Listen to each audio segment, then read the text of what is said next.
وعلیکم السلام۔ الحمدللہ رب العالمین والصلاة والسلام علی حبیبہ سید المرسلین وعلی آلہ واصحابہ اجمعین۔ درود و سلام کا ہدیہ پیش کریں۔ اللہم صلی علی سیدنا مولانا محمد معدن الجود والکرم وآلہ وبارک وسلم صلاۃ و سلام علیکہ یا رسول اللہ صلی اللہ علیہ وسلم۔ حضرات، آج ہم ام المومنین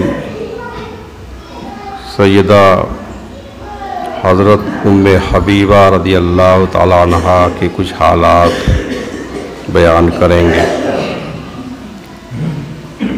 جو ہمارے حضور کے حرم میں آنے والی نویں زوجہ پاک ہیں۔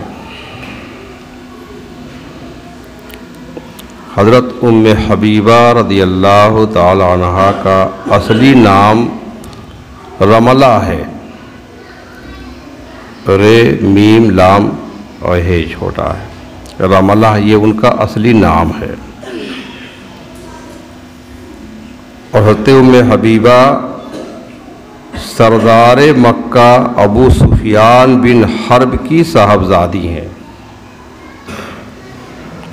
اور ان کی ماں کا نام صفیہ بنت ابو العاص ہے۔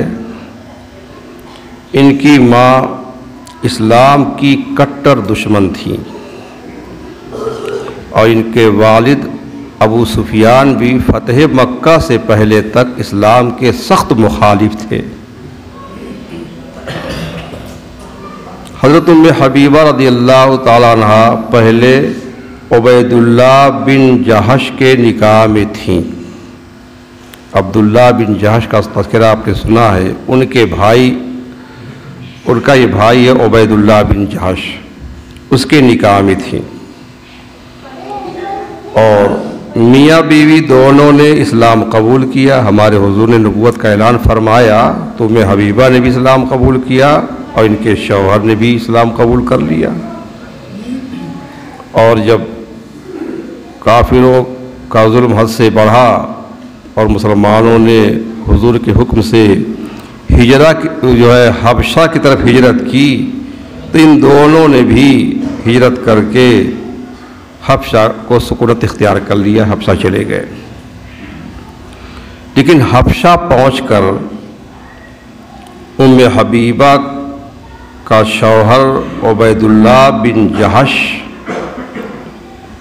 بدبخت ہو گیا، اس پر ایسی بدنصیبی سوار ہو گئی کہ وہ اسلام سے مرتد ہو کر نصرانی ہو گیا، اس نے عیسائی مذہب اختیار کر لیا اور شراب پینے لگا، اور شراب پیتے پیتے نصرانیت ہی پر وہ مر گیا۔ ابن سعد نے ام حبیبہ رضی اللہ عنہا سے یہ روایت کی ہے کہ انہوں نے حبشہ میں ایک رات خواب دیکھا کہ ان کا جو شوہر ہے عبید اللہ بن جہش، اس کی صورت اچانک بہت ہی بد شکل بددماغ ہو گئی ہے، بہت خراب ہو گئی ہے۔ وہ اس خواب سے بہت زیادہ گھبرا گئیں۔ جب صبح ہوئی تو انہوں نے اچانک یہ دیکھا کہ ان کا شوہر عبید اللہ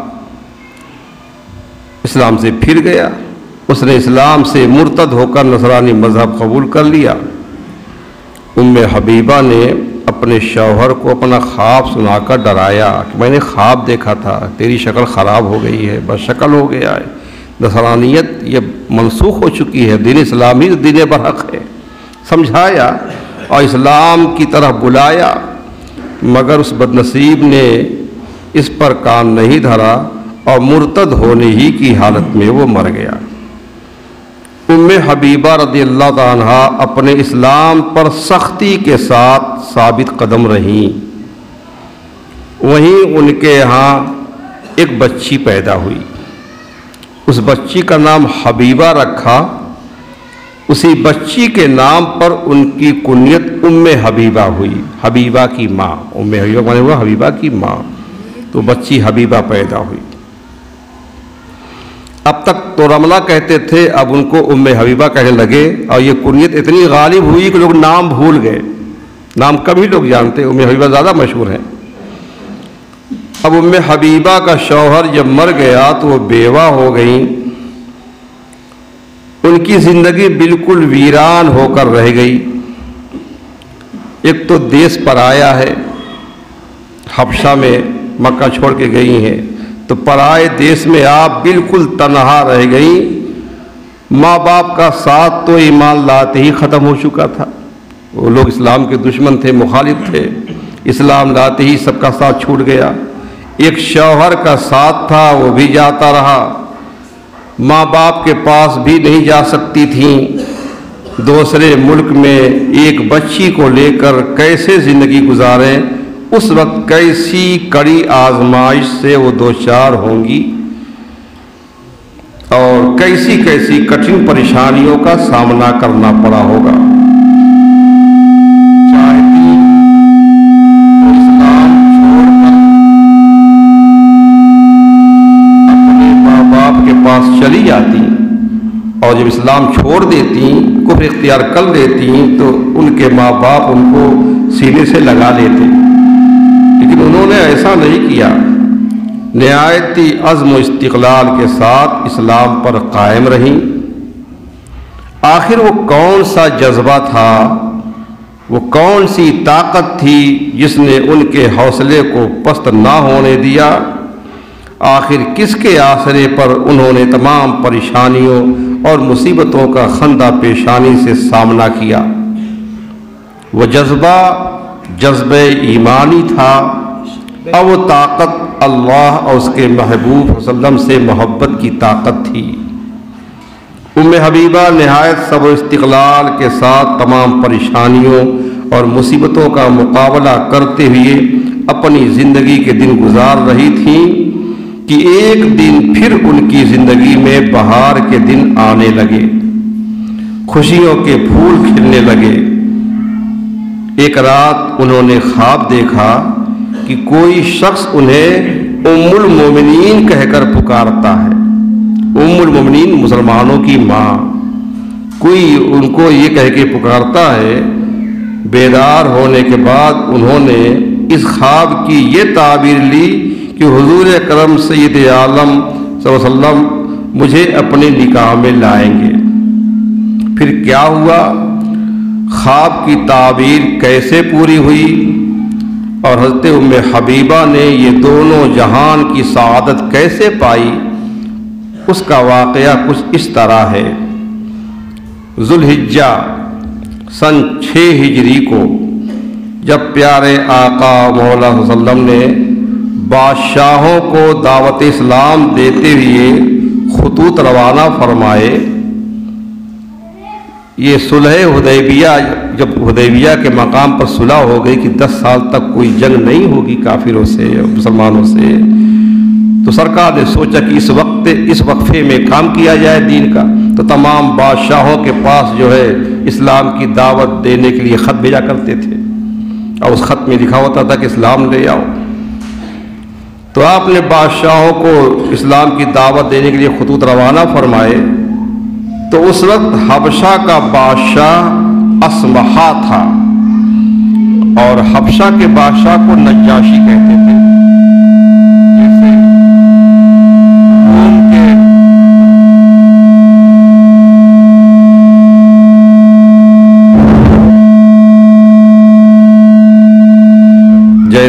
روم کے بادشاہ کو قیصر کہتے تھے، ایران کے بادشاہ کو کسریٰ کہتے تھے، ایسے ہی حبشہ کے بادشاہ کو نجاشی کہا جاتا تھا، نام تھا اسمہا۔ تو حبشہ کے بادشاہ اسمہا نجاشی کی طرف بھی آپ نے ایک خط روانہ فرمایا، بلکہ 2 خط روانہ فرمائے۔ حضرت عامر بن امیہ زمری رضی اللہ عنہ کو 2 خط دے کر کے روانہ کیا۔ آپ کو خبر ہو گئی تھی کہ ام حبیبہ کے شوہر کا انتقال ہو گیا ہے، وہ کفر کی حالت میں مر گیا ہے، ان کی ایک بچی ہے، بہت پریشانی کی زندگی گزار رہی ہیں۔ تو 2 خط دے کر روانہ کیا۔ ایک خط میں بادشاہ حبشہ کو اسلام کی دعوت دی اور قرآن کریم کی کچھ آیات بھی لکھی، اور دوسرے خط میں حکم فرمایا کہ وہ آپ کا نکاح ام حبیبہ سے کر دیں، کیونکہ آپ کو خبر ہو چکی تھی کہ ام حبیبہ حبشہ میں بے بسی کی زندگی گزار رہی ہیں۔ جب نجاشی کے پاس سرکار رسالت صلی اللہ علیہ وسلم کے مبارک خطوط پہنچے تو انہوں نے نہایت ادب و احترام کے ساتھ لے کر اپنی آنکھ پر رکھ لیے کہ حضور نے خطوط بھیجے، اور تواضع دربار میں تھا، تخت شاہی پر بیٹھا ہوا تھا، خطوط ملے فوراً سر پہ آنکھوں پہ رکھ لیے، اور تواضع اور انکساری کرتے ہوئے تخت سے نیچے اتر کر زمین پر بیٹھ گئے اور حق کی گواہی دیتے ہوئے اسلام سے مشرف ہو گئے۔ کلمہ طیبہ پڑھ لیا، اشہد ان لا الہ الا اللہ و اشہد ان محمد رسول اللہ صلی اللہ علیہ وسلم۔ اس طرح سے ایک خط پر تو فوراً عمل کر لیا انہوں نے، اور اس کے بعد دوسرے فرمان نبوت کی تعمیل کے لیے کہ حضور نے یہ حکم دیا تھا کہ میرا نکاح ام حبیبہ کے ساتھ کر دیں، تو اس کام کے لیے اپنی بادی ابرہہ کو ام حبیبہ کے پاس بھیجا۔ ابرہہ جو نجاشی کی ایک بادی کا نام ابرہہ تھا، اس کو جو ہے ام حبیبہ کے پاس بھیجا۔ ابرہہ نے ام حبیبہ کے پاس حاضر ہو کر عرض کیا کہ بادشاہ سلامت نے مجھے آپ کے پاس یہ کہلا کر بھیجا ہے، آپ کے بادشاہ نے کہا ہے کہ میرے پاس رسول اللہ صلی اللہ علیہ وسلم کا مبارک خط آیا ہے، اس میں حضور نے حکم دیا ہے کہ میں حضور کا نکاح آپ کے ساتھ کر دوں۔ جیسے ہی یہ خبر سنی، یہ خوشخبری سن کر ام حبیبہ نے ابرہہ کو دعا دیتے ہوئے فرمایا بشرک اللہ بخیر، اللہ تعالیٰ تمہیں بھی خوشخبری نصیب فرمائے، تم نے مجھے ایک خوشخبری دی ہے، اللہ تجھے بھی خوشخبری نصیب فرمائے۔ پھر ابرہہ نے کہا کہ بادشاہ نے کہا ہے کہ اپنی طرف سے کسی کو وکیل بنا دے جو آپ کا نکاح کر دے۔ ام حبیبہ نے حضرت خالد بن سعید رضی اللہ عنہ کو بلا کر وکیل بنایا، اور جو کچھ ابرہہ نے، چونکہ ابرہہ نے یہ خوشخبری سنائی تھی، اس لیے چاندی کے 2 کنگن جو وہ پہنے ہوئے تھی اور دوسرے زیورات جو سب پہن رکھے تھے وہ سب اتار کر ابرہہ کو تحفے میں دے دیے۔ اب حضور کی طرف سے وکیل نجاشی ہو گئے اور ام حبیبہ کی طرف سے وکیل خالد بن سعید، اور اب اس طرح سے نکاح ہو رہا ہے۔ شام کو نجاشی نے حضرت سیدنا جعفر بن ابو طالب رضی اللہ عنہ کو بلوایا، وہ بھی ابھی حبشہ ہی میں تھے، اور بہت سے لوگ بھی وہاں حبشہ میں تھے مسلمان، تو حبشہ میں جتنے مسلمان موجود تھے سب کو اکٹھا کیا، اور سب کو اکٹھا کرنے کے بعد سب سے پہلے توحید و رسالت کی گواہی دی، ایسا خطبہ ہی پڑھ دیا جس سے معلوم ہوا کہ یہ اسلام قبول کر چکے ہیں۔ کتنا جاندار خطبہ دیا ہے، نکاح کا خطبہ جو پڑھا ہے نجاشی بادشاہ نے، وہ خطبہ کے الفاظ میں آپ کو سنا رہا ہوں۔ انہوں نے یہ خطبہ دیا، الحمدللہ الملک القدوس السلام المؤمن المہیمن العزیز الجبار، الحمدللہ حق حمدہ، اشہد ان لا الہ الا اللہ وان محمدا عبدہ ورسولہ وانہ الذی بشر بہ عیسی ابن مریم علیہ السلام۔ چونکہ وہ عیسائی تھے تو عیسی علیہ السلام کے پیروکار تھے، وہ اب اسلام لے آئے۔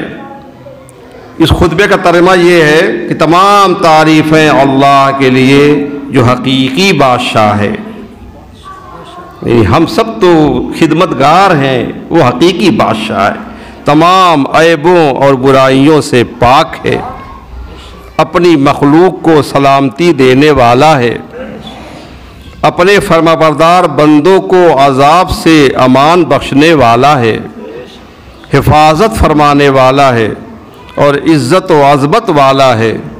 اسی کی حمد ہے جس قدر حمد کا وہ حقدار ہے، میں گواہی دیتا ہوں کہ اللہ تعالیٰ کے سوا کوئی معبود نہیں اور بے شک حضرت محمد مصطفیٰ صلی اللہ علیہ وسلم اللہ کے سچے بندے اور اس کے رسول ہیں، اور یہی وہ ہستی ہیں جن کی خوشخبری حضرت عیسیٰ بن مریم علیہ السلام نے دی تھی۔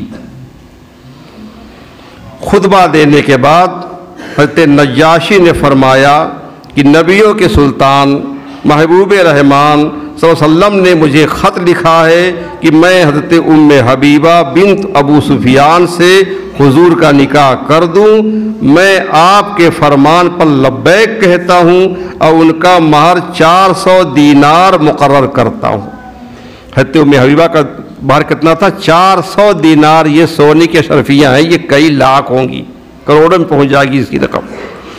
ان کی مہر سب سے زیادہ، باقی اور بیویوں اور بیٹیوں کا مہر تو یہ 500 درہم تھا، 500 درہم۔ یہ کہہ کر کہ نجاشی نے 400 دینار لوگوں کے سامنے رکھ دیے کہ چونکہ میں حضور کا وکیل ہوں اور میں ابھی جو ہے یہ مہر کی رقم جو ہے ادا کر دے رہا ہوں۔ پھر سیدنا خالد بن سعید رضی اللہ عنہ جو ادھر سے وکیل تھے، ام حبیبہ کی طرف سے وکیل تھے، انہوں نے بھی خطبہ دیا۔ اب وکیلی خطبہ پڑھتا ہے، چونکہ آج کل جو نکاح ہوتا ہے اس میں یہ وکیل جو ہوتا ہے لڑکی کی طرف سے وکیل ہوتا ہے، اور لڑکا کی طرف سے کوئی وکیل تو ہوتا نہیں، لڑکا خود قبول کرتا ہے اور لڑکی قبول کرتی نہیں، لڑکی جو اس کو وکیل بناتی ہے۔ تو اب جو ہے ان کے وکیل نے خطبہ دیا، حضرت خالد بن سعید نے۔ ان کے خطبے کے الفاظ یہ ہیں: الحمدللہ احمدہ واستعینہ واستنصرہ واشہد ان لا الہ الا اللہ واشہد ان محمدا عبدہ ورسولہ ارسلہ بالہدی ودین الحق لیظہرہ علی الدین کلہ ولو کرہ المشرکون۔ تمام تعریفیں اللہ عز و جل کے لیے ہیں، میں اسی کی حمد کرتا ہوں، اسی سے مدد طلب کرتا ہوں اور اسی کی بارگاہ میں فریاد کرتا ہوں۔ میں گواہی دیتا ہوں کہ اللہ تعالیٰ کے سوا کوئی معبود نہیں، اور میں گواہی دیتا ہوں کہ حضرت محمد مصطفیٰ صلی اللہ علیہ وسلم اللہ کے بندے اور اس کے رسول ہیں، جنہیں اس نے ہدایت اور سچے دین کے ساتھ بھیجا تاکہ اسے تمام دینوں پر غالب کرے، اگرچہ مشرکین برا مانے۔ خطبہ دینے کے بعد حضرت خالد بن سعید نے کہا کہ میں نے حضور اقدس صلی اللہ علیہ وسلم کی دعوت کو قبول کرتے ہوئے ام حبیبہ بنت ابو سفیان کا نکاح حضور اقدس سید عالم صلی اللہ علیہ وسلم کے ساتھ کر دیا۔ اس طرح سے ایجاب قبول دونوں ایک محفل میں ہو گیا۔ اللہ تعالیٰ اپنے رسول کو برکتیں عطا فرمائے۔ پھر نجاشی نے 400 دینار خالد بن سعید کے حوالے کر دیے، کیونکہ ام حبیبہ کی طرف سے وہ وکیل تھے کہ آپ یہ ام حبیبہ کے حوالے کر دیں، اور آپ نے انہیں اپنے پاس رکھ لیا۔ پھر لوگوں نے اٹھنے کا ارادہ کیا، نکاح تو ہو گیا تھا، اٹھنے کا ارادہ کیا تو نجاشی نے فرمایا کہ بیٹھ جائیے۔ انبیاء کرام کی سنت مبارکہ یہ ہے کہ شادی کے بابرکت موقع پر کھانے کا اہتمام فرماتے ہیں، دولہا کی طرف سے شادی کا یہ ہے، بعد ولیمہ بھی ہوتا ہے، دولہا کی طرف سے ہوتا ہے، اہتمام فرماتے ہیں۔ چونکہ یہ ہمارے حضور کے وکیل تھے تو مہر بھی یہی ادا کر رہے ہیں، کھانے کا انتظام بھی یہی کر رہے ہیں۔ پھر آپ نے کھانا منگوایا، سب لوگوں نے کھانا کھایا اور اس کے بعد سب رخصت ہو گئے۔ جب ام حبیبہ کے پاس یہ مہر کی رقم آئی 400 دینار، تو انہوں نے ابرہہ کو بلایا، لونڈی جس نے خوشخبری دی تھی، اور فرمایا کہ پہلے میں نے تمہیں جو تھوڑا بہت مال دیا تھا وہ ایسا وقت تھا کہ خود میرے پاس بھی کچھ نہ تھا، اب یہ 50 مثقال سونا ہے، اسے اور لے لو اور اپنے کام میں لے آؤ۔ یہ سن کر ابرہہ نے ایک تھیلی نکالی، اس میں وہ سب چیزیں موجود تھیں جو ام حبیبہ نے انہیں عطا فرمائی تھیں، پہلے جو دے دی تھیں، یہ سب چیزیں سے موجود تھیں۔ ابرہہ نے انہیں واپس کرتے ہوئے کہا کہ آپ یہ میری طرف سے پھر سے قبول فرما لیں۔ بادشاہ سلامت نے مجھ سے عہد لیا ہے کہ میں آپ سے کچھ نہ لوں اور جو کچھ میں نے لیا ہے میں آپ کو واپس دے دوں، اور میں تو بادشاہ کی خدمتگار ہوں۔ پھر کہا کہ آپ خوش ہو جائیں، میں نے دین محمدی صلی اللہ علیہ وسلم کی پیروی اختیار کرتے ہوئے صرف اللہ کے لیے اسلام قبول کر لیا ہے۔ میں کلمہ پڑھتی ہوں اشہد ان لا الہ الا اللہ واشہد ان محمد رسول اللہ صلی اللہ علیہ وسلم۔ اور کہا کہ بادشاہ سلامت نے اپنی بیویوں کو حکم فرمایا ہے کہ وہ اپنے پاس جو موجود ہر قسم کی خوشبوئیں ہیں وہ سب جو ہے ام حبیبہ کی خدمت میں بھیجیں۔ اگلے روز ابرہہ کثیر مقدار میں عود، زعفران، عنبر اور خوشبوئیں لے کر ام حبیبہ کی خدمت میں حاضر ہوئیں۔ انہیں پیش کرتے ہوئے ابرہہ نے عرض کیا کہ اے ام حبیبہ، آپ سے میری ایک حاجت ہے، آپ سے میری ایک ضرورت ہے، وہ یہ ہے کہ جب آپ مدینے جائیں، رسول انور کی خدمت میں آپ حاضر ہوں تو آپ میرا سلام عرض کیجئے گا اور بتائیے گا کہ میں نے بھی آپ کے دین کی پیروی اختیار کر لی ہے۔ اس کے بعد یہ جب بھی حضرت ام حبیبہ کی خدمت میں حاضر ہوتی تو عرض کرتی کہ میری آپ سے جو حاجت ہے اسے بھولیے گا مت۔ پھر حضور کی بارگاہ میں حاضر ہونے کے لیے حضرت ابرہہ نے ہی حضرت ام حبیبہ کو خود تیار کیا، ان کو دلہن بنایا، تیار کیا۔ پھر شاہ حبشہ نجاشی نے شرحبیل بن حسنہ، صحابی رسول ہیں حضرت شرحبیل بن حسنہ رضی اللہ تعالیٰ عنہ، ان کے ساتھ حضرت ام حبیبہ کو حضور کی خدمت اقدس میں بھیج دیا۔ ام حبیبہ تمام ہدیے تحفے لے کر شرحبیل بن حسنہ کے ساتھ جہاز پر سوار ہوئیں، پانی والے جہاز تھے، جہاز پر سوار ہوئیں اور مدینہ منورہ کے قریبی بندرگاہ پر اتریں۔ یہ واقعہ سن 6 ہجری کے اخیر یا 7 ہجری کے ابتدا کا ہے۔ اس وقت حضرت ام حبیبہ کی عمر شریف 36 یا 37 سال کی تھی۔ جب حضرت ام حبیبہ نبی اکرم صلی اللہ علیہ وسلم کی بارگاہ اقدس میں حاضر ہوئیں اور حضور کو نکاح کا پیغام ملنے اور ابرہہ کے حسن سلوک کے بارے میں سب کچھ بتایا کہ آپ نے پیغام بھیجا، تو ابرہہ نے پیغام خوشخبری سنی، بھی ایسے سے نکاح ہوا، تو آپ نے تبسم فرمایا۔ یہ سارے واقعہ سننے کے بعد آپ مسکرائے۔ حضرت ام حبیبہ نے حضرت ابرہہ کا سلام بھی عرض کیا، یا رسول اللہ، ابرہہ نے سلام کہا ہے، تو آپ نے سلام کا جواب دیتے ہوئے فرمایا وعلیہ السلام ورحمۃ اللہ وبرکاتہ، سبحان اللہ، ان پر بھی سلام ہو اور اللہ کی رحمتیں ہوں، اللہ کی برکتیں ہوں۔ حضور جس پر اپنی زبان مبارک سے سلام بھیج دیں، اللہ کی رحمت بھیج دیں، برکتیں بھیج دیں، کتنا خوش نصیب ہوگا وہ۔ حضرت ام حبیبہ وہ تمام چیزیں لے کر حضور کی خدمت میں حاضر ہوئی تھیں جو شاہ حبشہ نے آپ کی بارگاہ میں پیش کی تھیں۔ حضور اقدس انہیں آپ کے پاس استعمال کرتے ہوئے دیکھتے تھے، پر آپ ناپسند نہیں فرماتے تھے، تو بہت سارے ان کے پاس زیورات بھی تھے، خوشبوئیں تھیں، بہت ٹھاٹ بات سے رہتی تھیں وہ۔ اللہ کے پیارے حبیب رحمت عالم صلی اللہ علیہ وسلم کو اللہ تعالیٰ نے ہر لحاظ سے کامل اور اکمل بنایا ہے۔ جس اعتبار سے بھی حضور کو دیکھا جائے، اولین و آخرین میں سے کوئی بھی آپ کا ثانی اور ہمسر نظر نہیں آتا۔ اللہ حضرت نے کہا ہے وہ خدا نے ہے مرتبہ تجھ کو دیا، نہ کسی کو ملے نہ کسی کو ملا، کہ کلام مجید نے کھائی شہا، تیرے شہر و کلام و بقا کی قسم۔ یہی بولے سدرا والے چمنے جہاں کے تھالے، سبھی میں نے چھان ڈالے، تیرے پائے کا نہ پایا، تجھے ایک نے ایک بنایا۔ بنانے والا بھی بے مثال ہے اور حبیب بھی بے مثال ہے، جس کو بنایا اس بھی بے مثال ہے۔ تو آپ صورت میں بھی اعلیٰ تھے، سیرت میں بھی اعلیٰ تھے، خاندانی شرافت میں بھی اعلیٰ تھے، اور نسب میں بھی سب سے پاک و اطہر نسب کے حامل تھے۔ اور غرض اللہ تعالیٰ نے آپ کو ہر عیب سے، ہر نقص سے پاک اور تمام کمالات اور خوبیوں کا جامع بنایا تھا۔ یہی وجہ ہے کہ وہ لوگ جو آپ کے جانی دشمن تھے وہ بھی آپ سے نسبت کو باعث فخر خیال کرتے تھے۔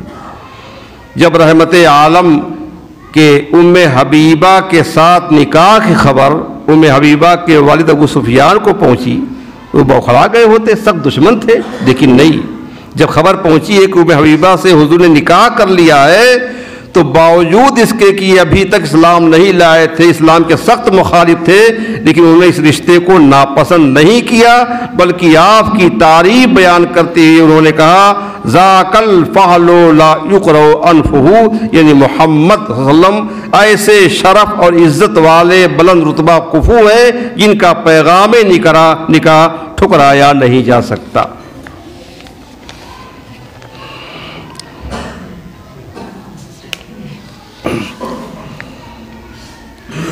اب یہ حبیبہ، ایک تو فضیلت یہی ہے کہ سابقین اولین میں سے ہیں، اسلام کے ابتدائی دور ہی میں اسلام قبول کر چکی تھی، اسلام سے سچی محبت کرتی تھی اور حضور انور سے بھی سچی محبت کرتی تھی، بلکہ محبت ہی نہیں، انہیں اسلام سے اور پیغمبر اسلام سے عشق تھا۔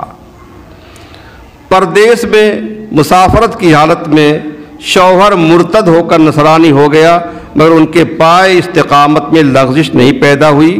حضور انور کی طرف سے نکاح کا پیغام ملا تو خوشخبری سنانے والی شاہ حبش کی لونڈی پر سب کچھ نثار کر دیا، اور جب موقع آیا تو اپنے عمل سے یہ دکھایا کہ حضور انور کی عظمت، حضور کی توقیر اور حضور کی اطاعت اور حضور کی فرما برداری کے سامنے ساری عظمتیں، ساری رشتہ داریاں اور ہر قسم کی اطاعت فرما برداری سب ہیچ ہے، کسی کی بھی کوئی حیثیت نہیں ہے، چاہے وہ اپنا سگا باپ ہو، چاہے بھائی ہو، چاہے ماں ہو یا بہن ہو یا اور قریبی رشتہ دار ہو۔ اسلام کی صداقت، حضور انور سے بے پناہ محبت کا یہ سچا واقعہ تاریخ کے اوراق پر آج بھی ثبت ہے کہ صلح حدیبیہ کے بعد مشرکین مکہ نے جب صلح توڑ دی تھی تو پھر بہت پچھتائے تھے مشرکین، دوبارہ صلح کرنے کے سلسلے میں بات کرنے کے لیے حبیبہ کے والد ابو سفیان مدینہ منورہ حاضر ہوئے تھے کہ دوبارہ صلح کی بات کر لی جائے، اور ان کو معلوم تھا کہ ان کی بیٹی حبیبہ حضور کے نکاح میں ہیں، تو اپنی بیٹی سے ملنے کے لیے ان کے مکان پر گئے۔ حضور انور کا بستر بچھا ہوا تھا، اس بستر پر یہ بیٹھنا چاہتے تھے تو بیٹی نے فوراً بستر طے کر کے ہٹا دیا، حبیبہ نے وہ بستر لپیٹ کر وہاں سے ہٹا دیا۔ اس پر ابو سفیان کو بڑا غصہ آیا، پوچھا بیٹی بستر میرے لائق نہیں ہے یا میں بستر کے لائق نہیں ہوں؟ بستر کیوں ہٹا دیا؟ میں بستر کے لائق نہیں ہوں یا بستر میرے لائق نہیں ہے؟ بیٹی نے جواب دیا یہ رسول اللہ کا پاک بستر ہے اور آپ کفر اور شرک کی نجاست اور گندگی میں آلودہ ہیں، جو سب سے مقدس اور مطہر ہستی ہے اس کے پاک بستر پر کفر و شرک کی گندگی میں ملوث شخص کو بیٹھنے دوں، یہ میرے لیے ممکن نہیں ہے۔ کہا حبیبہ میں تیرا باپ ہوں، تو نے فرمایا آپ میرے باپ ضرور ہیں، مگر حضور انور کے حق میں کسی بے ادبی کو برداشت کر لوں یہ ہرگز نہیں ہو سکتا۔ حضور کی رضا کے مقابل میں مجھے کسی کی ناراضگی کی کوئی پرواہ نہیں ہے۔ اس پر ابو سفیان کو تاؤ آ گیا، کہنے لگا کہ تم میرے پیچھے مجھ سے جدا ہو کر بڑی خرابیوں میں مبتلا ہو گئی ہو، مگر حبیبہ نے کوئی پرواہ اس کی نہیں کی۔ آپ تقریباً 4 برس تک حضور کی خدمت میں رہیں، پھر ہمارے حضور وصال فرما گئے۔ حضور کی وفات کے بعد آپ کم و بیش 34 برس زندہ رہیں۔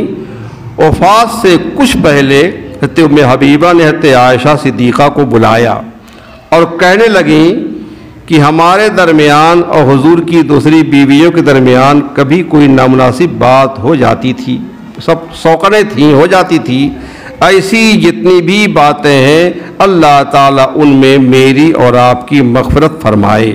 حضرت عائشہ نے کہا رب کریم ان سب میں آپ کی بخشش اور مغفرت فرمائے، آپ سے درگزر فرمائے اور آپ کے ذہن سے اس خلش کو دور کر دے۔ اس پر ام حبیبہ نے کہا کہ آپ نے مجھے خوش کیا ہے، اللہ تعالیٰ آپ کو خوش کرے۔ پھر آپ نے ام سلمہ کو بلا کر ان سے بھی یہی باتیں کہیں۔ پھر امیر معاویہ کے دور خلافت میں سن 44 ہجری میں وفات پائی۔ اللہ تعالیٰ کی کروڑوں رحمتیں اور کروڑوں برکتیں ان پر نازل ہوں اور ان کے صدقے اللہ تعالیٰ ہم سب کی بے حساب مغفرت فرمائے۔ فاتحہ۔